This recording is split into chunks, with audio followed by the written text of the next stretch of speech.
प्रिय छात्र छात्राओं, आइए अब हम अगली कविता की ओर बढ़ते हैं। अगली कविता सूर्यकांत त्रिपाठी निराला जी द्वारा रचित प्रियतम नाम से है। यहाँ पर प्रियतम कविता के अंदर सूर्यकांत त्रिपाठी निराला जी ने एक पौराणिक घटना को लेकर हमें यह बताने की कोशिश की है कि जीवन में बिना काम किए सिर्फ भगवान का नाम लेने से कोई बड़े महत्व की बात नहीं है, उससे जीवन सफल नहीं होने वाला। असल में हम हमारी सारी जिम्मेदारियां को पूरी करते हुए भी साथ में हम भगवान को भी याद करें। यही संदेश इस प्रियतम कविता में हमें दिया गया है। तो आइए हम सूर्यकांत त्रिपाठी निराला जी का कवि परिचय जान लेते हैं। कवि सूर्यकांत त्रिपाठी का जन्म बंगाल के मेदिनीपुर जिले के महिषादल नामक नगर में सन 1897 ईस्वी में हुआ था। पढ़ाई लिखाई वहीं हुई। उनका जीवन अभावों और विपत्तियों से पीड़ित रहा, लेकिन उन्होंने किसी विपत्ति के सामने झुकना नहीं सीखा। हमेशा संघर्ष करते रहे। जिंदगी भर गरीबी में दिन काटे, लेकिन बड़े दानी थे और बड़े स्वाभिमानी भी थे। वे हिंदी, संस्कृत, बांग्ला आदि अनेक भाषाओं के पंडित थे। संगीत के अच्छे जानकार थे। वे छायावादी युग के कवि थे। हिंदी साहित्य में एक युग आता है सन 1920 से 1936 के अंदर, छायावादी युग। उन्होंने मुक्त छंद में कविता लिखना भी आरंभ किया। प्राकृतिक दृश्यों, मानवीय भावों तथा भारतीय संस्कृति को अपने काव्यों का विषय बनाया। अन्याय, अत्याचार व संकीर्णता के प्रति सदा विद्रोही बने रहे। परंपरा से हटकर उन्होंने नूतनता को अपनाया। दीन दुखी पीड़ित जनता के प्रति गहरी सहानुभूति व्यक्त की। उनकी कविता में जीवन संग्राम में लड़ने की प्रेरणा निहित है। उनकी रचनाएं हैं परिमल, गीतिका, अनामिका, कुकुरमुत्ता, अणिमा, बेला, नए पत्ते, अपरा आदि काव्य संग्रह हैं। अलका, प्रभावती, निरुपमा आदि उपन्यास हैं। चातुरी चमार, शकुल की बेबी आदि कहानी संग्रह हैं तथा प्रबंध प्रतिमा निबंध संग्रह भी उनके द्वारा रचित है। इस कविता के जो भावबोध है उसको थोड़ा हम जान लेते हैं। इस कविता में भगवान विष्णु किसान को अपना सबसे बड़ा भक्त मानते हैं। नारद जी को यह बात अच्छी नहीं लगती और वे नम्रतापूर्वक उसका विरोध भी करते हैं। भगवान नारद जी की परीक्षा लेते हैं, जिसमें वे सफल नहीं हो पाते। अंत में नारद जी अपनी हार स्वीकार कर लेते हैं। निराला जी प्रस्तुत कविता के जरिए यह संदेश देना चाहते हैं कि कर्म ही ईश्वर है, काम ही भगवान है, कर्म ही ईश्वर है। इसलिए हर एक व्यक्ति को कर्म करना चाहिए। कर्म से निवृत्त होकर, काम से अपना पीछा छुड़ाकर कोई सिर्फ भगवान का नाम लेने से कोई आगे नहीं बढ़ सकता या ईश्वरीय सानिध्य प्राप्त नहीं कर सकता। कर्म करते हुए तथा सारी जिम्मेदारियों को निर्वाह करते हुए भी भगवान का नाम नहीं भूलना चाहिए। तो इस कविता में जाने से पहले हमें यह जानना होगा कि भगवान विष्णु कौन है और नारद का कैरेक्टर क्या है। इन सबको आप लोग टीवी सीरियल में या महाभारत में या कई पौराणिक सीरियल में आप लोग देखे होंगे नारद जी को, जो नारायण नारायण जपते रहते हैं हमेशा, और वे श्री विष्णु जी के महान भक्त भी हैं। श्री विष्णु जो है वो भगवान का स्वरूप मानते हैं हिंदू संस्कृति में, और इन दोनों के ही बीच कुछ संवाद यहाँ पर है। इस कविता के अंदर बहुत ही सरल तरीके से कविता को लिखा गया है। आप लोग इसको समझेंगे, मुझे यह बिल्कुल आशा है। और इस कविता के जरिए कवि ने संदेश भी अपना दे दिया है। और एक भी संदेश हमें मिलता है कि हमें जिस वक्त हमारे मन के अंदर घमंड आ जाए तो उस घमंड को तोड़ने के लिए भगवान कुछ न कुछ जरूर करते हैं। तो आइए उस कविता में हम जाते हैं। कविता का नाम है प्रियतम। एक दिन विष्णु के पास गए नारद जी, पूछा मृत्यु लोक में वह कौन है पुण्य श्लोक, भक्त तुम्हारा प्रधान। विष्णु जी ने कहा, एक सज्जन किसान है प्राणों से प्रियतम। नारद ने कहा, मैं उसकी परीक्षा लूंगा। इस कविता को सिर्फ पढ़ते जाने से ही आप लोग समझ जाएंगे, इसमें कोई बड़ी समस्या नहीं होगी, न इसमें कोई कठिन शब्द है। आप लोग जहाँ पर भी कठिन शब्द पाएंगे उसका अर्थ भी मैं बता दिया करूँगा। नीचे हम लोग शब्दार्थ भी हम देखेंगे। पर इस कविता को पढ़ते जाने से आप लोग समझने का भी प्रयास करें पढ़ने के साथ साथ। तो एक दिन विष्णु के पास गए नारद जी, बिल्कुल ही गद्य रूप में लिखा है। पूछा मृत्यु लोक में, मृत्यु लोक कहने से हमारे धरती है पृथ्वी, मैं वह कौन पुण्य श्लोक, पुण्य श्लोक कहने से पुण्यात्मा, बहुत ही महान व्यक्ति, भक्त तुम्हारा प्रधान, तुम्हारा सबसे बड़ा प्रधान भक्त कौन है, ऐसा पूछते हैं नारद जी। विष्णु जी ने कहा, एक सज्जन किसान है प्राणों से प्रियतम। नारद ने कहा, मैं उसकी परीक्षा लूंगा। हर्षे विष्णु सुनकर यह कहा कि ले सकते हो। नारद जी चल दिए, पहुंचे भक्त के यहाँ।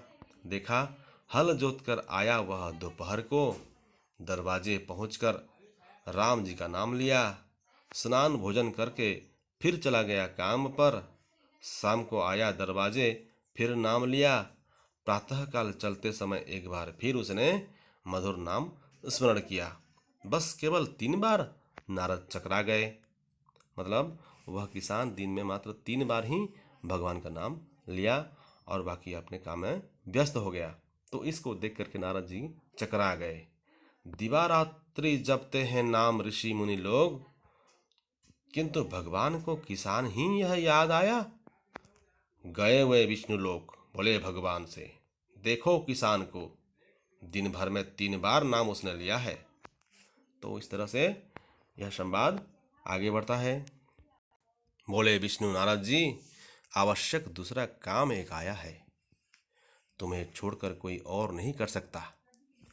जिस वक्त नारद ने यह पूछा कि देखिए भगवान, वह किसान तो मात्र 3 बार ही नाम लेता है आपका, और वह फिर कैसे किस तरह से प्रधान सेवक या प्रधान भक्त बन गया, यह तो बहुत ही आश्चर्यजनक बात है।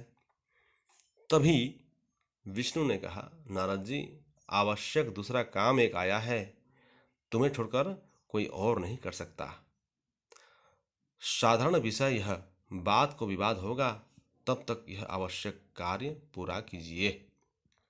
तो विष्णु जी ने उन्हें कहा कि उस बात को छोड़ दीजिए कि कौन प्रधान है, कैसे प्रधान हुआ, उसको तो छोड़ दीजिए। बस आप एक काम मेरे कर दीजिए। क्या काम?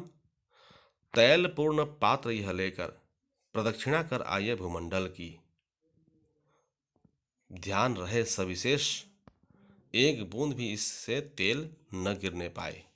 अर्थात तेल से पूर्ण एक पात्र को उन्होंने नारद जी को सौंपा और कहा कि जाइए भूमंडल की एक बार प्रदक्षिणा कर आइए, मतलब एक राउंड मार करके आइए, और यह ध्यान रहे कि उस तेल का जो पात्र है उसमें से तेल एक बूंद भी नीचे न गिरे।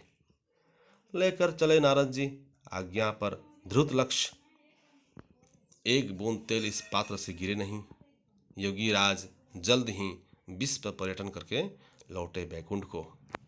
तो उसी काम में लग गए नारद जी, और जो आज्ञा पर धृत लक्ष्य, मतलब जो ऑर्डर मिला है अपने स्वामी से, अपने भगवान से, उसी आज्ञा उसी ऑर्डर पर उन्होंने अपना ध्यान केंद्रित किया। क्या आज्ञा थी, क्या ऑर्डर था? ऑर्डर यह था कि उससे तेल एक बूंद भी न गिर पाए। तो उसने नारद ने वैसे ही किया कि एक बूंद तेल नीचे गिरने नहीं दिए और जल्द ही योगीराज नारद, ध्यान दीजिए यहाँ पर योगीराज लिखा है, योगीराज का अर्थ है नारद, विश्व पर्यटन करके लौटे बैकुंठ को। तो धरती जो भूमंडल की विश्व की पर्यटन करने के बाद वे लौट गए बैकुंठ को। अब आप लोगों के दिमाग में बैकुंठ क्या है अगर प्रश्न हो रहा है, तो बैकुंठ वह जगह है जहाँ विष्णु वास करते हैं, भगवान रहते हैं। तेल एक बूंद भी उस पात्र से गिरा नहीं। उल्लास मन में भरा था यह सोचकर तेल का रहस्य एक अवगत होगा नया। नारद को देखकर विष्णु भगवान ने बैठाया स्नेह से, कहा, बतलाओ पात्र लेकर जाते समय कितनी बार नाम इष्ट का लिया। तो यह टारगेट, लक्ष्य यही था भगवान विष्णु जी का। उन्होंने अब पूछा, अच्छा इसके पहले यहाँ लिखा है कि उस तेल पात्र को लाते समय, वापस आते समय नारद का मन उल्लास से भरा था, यह सोचकर कि जरूर इस तेल पात्र को घुमाने में कोई न कोई उद्देश्य भगवान का जरूर रहा होगा। उस उद्देश्य को जानने की उत्सुकता उनमें बढ़ रही थी। तो जैसे ही वह विष्णु लोक में पहुँचे, भगवान ने बैठाया अपने पास और कहा कि इस तेल पात्र को लेकर के भूमंडल की परिक्रमा करते समय आपने अपना इष्ट का नाम कितनी बार आपने लिया, मतलब नारायण नारायण कितने बार कहा। एक बार भी नहीं, एक बार भी नहीं। तो नारद ने कहा, एक बार भी नहीं।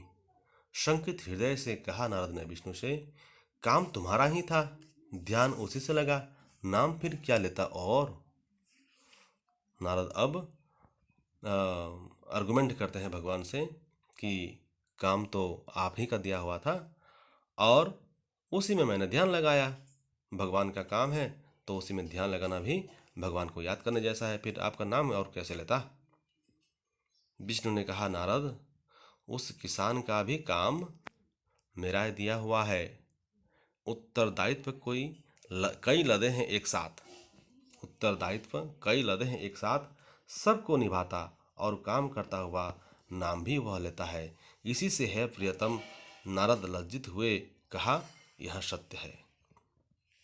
अब इस जो कहानी का एंडिंग होता है और एंड में क्या होता है, नारद को अपनी जो गलती थी, जो अपने अंदर जो घमंड था, उसको उन्होंने जान पाया। जब विष्णु ने कहा कि हे नारद, देखिए उस किसान को, जो वह दिन भर अपना काम करता है, उसका काम भी मेरा ही दिया हुआ है, लेकिन वह अपने काम को निभाता हुआ भी, अपना उत्तरदायित्व, अपना रेस्पॉन्सिबिलिटी निभाता हुआ भी वह मेरा नाम 3 बार तो लेता है, लेकिन आपने तो एक बार भी नहीं लिया। तो इसी बात को सुनने के बाद नारद को यह एहसास हुआ कि भगवान सत्य बोल रहे हैं।